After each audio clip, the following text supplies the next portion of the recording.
I'm David Farrow. And I'm Kenny Todd. And you're watching the Charleston Times television network featuring liars, libations, and locations.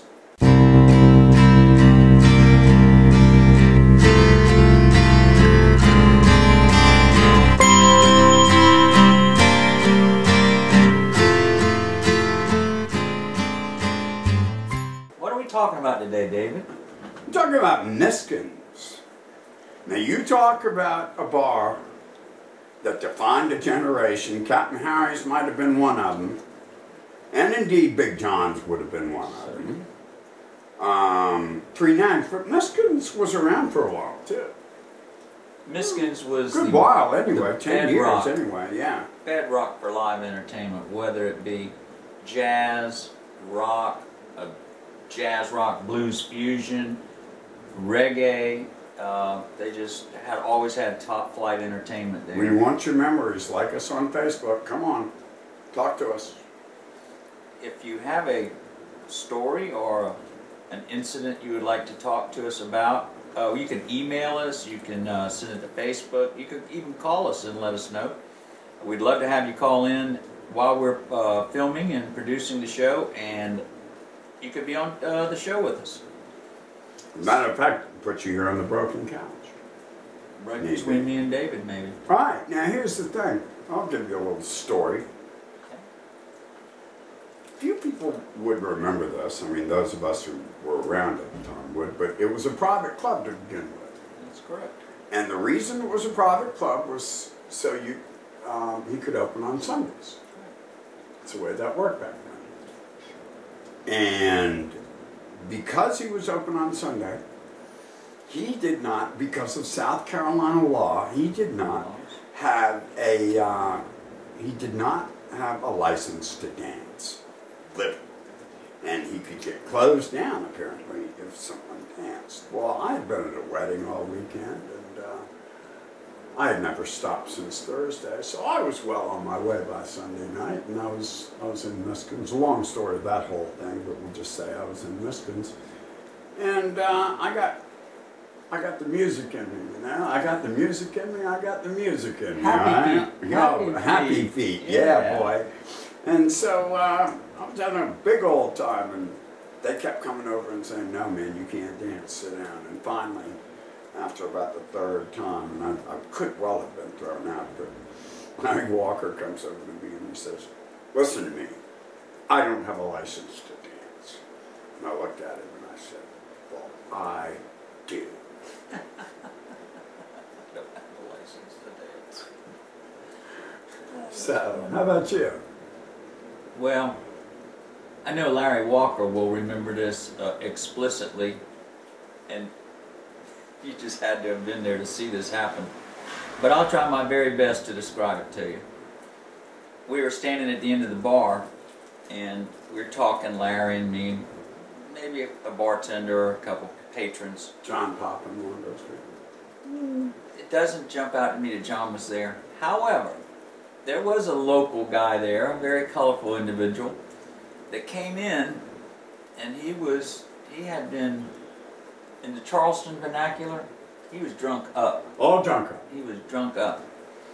Well, he proceeded to take off an item of clothing bit by bit, piece by piece, fold it neatly, set it on one of the chairs at the back by the entrance the entrance egress.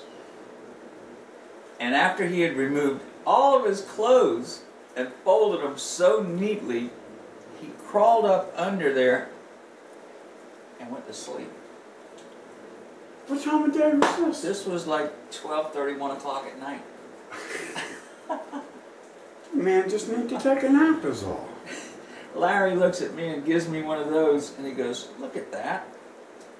And I was simply amazed and watched the whole thing go on. I mean, Larry wouldn't stop him.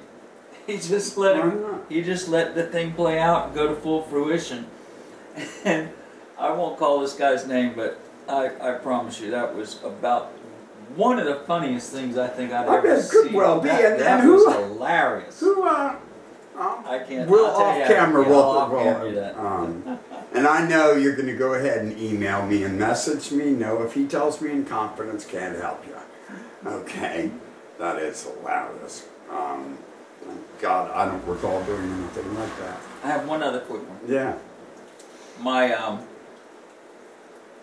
Connie Clore and I were engaged, and we were getting married, and the night before the wedding, she went off with her group of girls, Nancy Kervin and all her friends, Linda Collins, etc., etc. And I went out with the guys.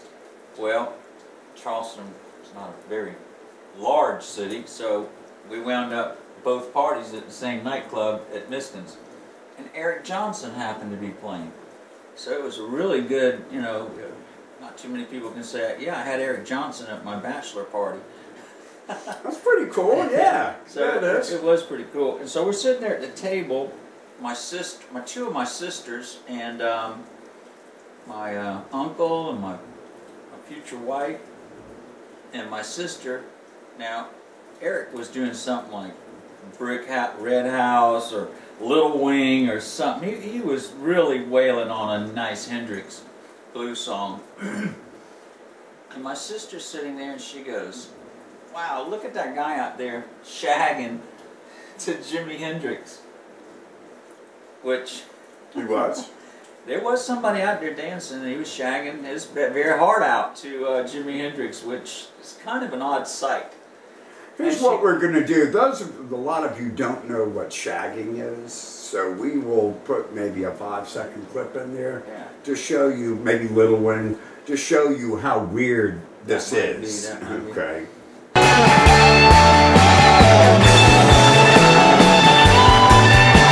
So she says, that guy sure looks like my husband. That is my husband.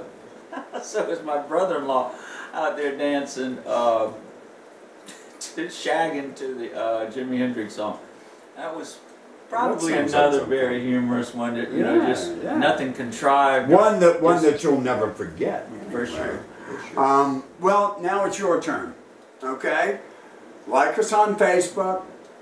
These are our emails. Right there. Right there. All right?